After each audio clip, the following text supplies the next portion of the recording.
Hello and welcome to this week's FBF News Recap, where I took a look back at last week's news and look forward to this week's new releases. I'm away from home this week, so I don't have my usual sidebars, but that's because I'm celebrating Halloween.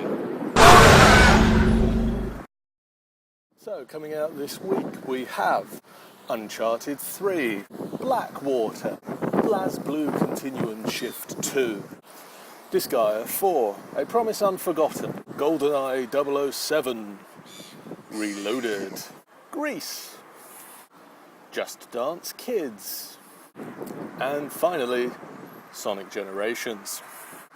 And now, the news. Last week we got a first official announcement that GTA 5 was on the way, with the announcement that the trailer would be released on November the 2nd.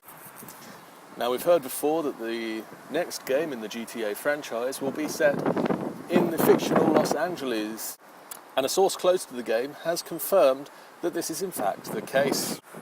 Several sources for the game also seem to indicate that there will be multiple playable characters, in a similar vein to the multi-playable characters from GTA 4's DLC packs, The Lost and the Found and The Ballad of Gay Tony. Rockstar has a fair amount of experience with LA, having just worked with Team Bondi to bring us LA Noire. The drivable version of it featured in Midnight Club, and of course turning it into Los Santos for San Andreas. As you'll no doubt be aware, there are a royal buttload of MMORPGs out there at the moment.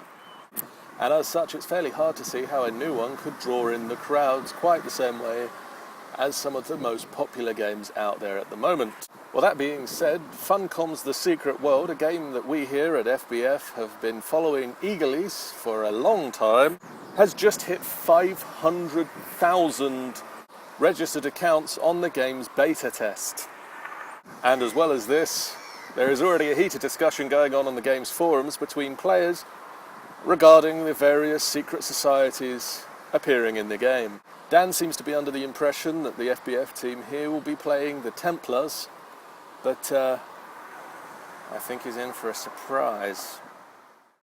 CCP's VP of Business Development, Thor Gunnarsson, has claimed that Dust 514 will push the boundaries of the PS3, and that this can only be a good thing. CCP, the developer of the upcoming Dust 514 and the current MMO, EVE Online, is optimistic that the game's integration between the online, massively multiplayer online role-playing game EVE and the console-based first-person shooter will be revolutionary.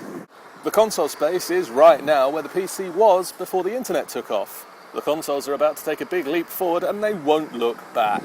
The major point to Gunnarsson's claim is the amount of interaction between the two games that will see EVE players being able to influence the world of 514 and Dust 514 players being able to put some impact on the EVE Online universe. Dust 514 is due out sometime next year for the PlayStation 3 and will have as yet unrevealed PS Vita features. That's the news for this week, guys. We have a bunch of video footage coming up from the MCM Expo that Zoe and I were at over the weekend. Should be out in the next day or so, and I'll see you next week. In the meantime, have a happy Halloween, guys.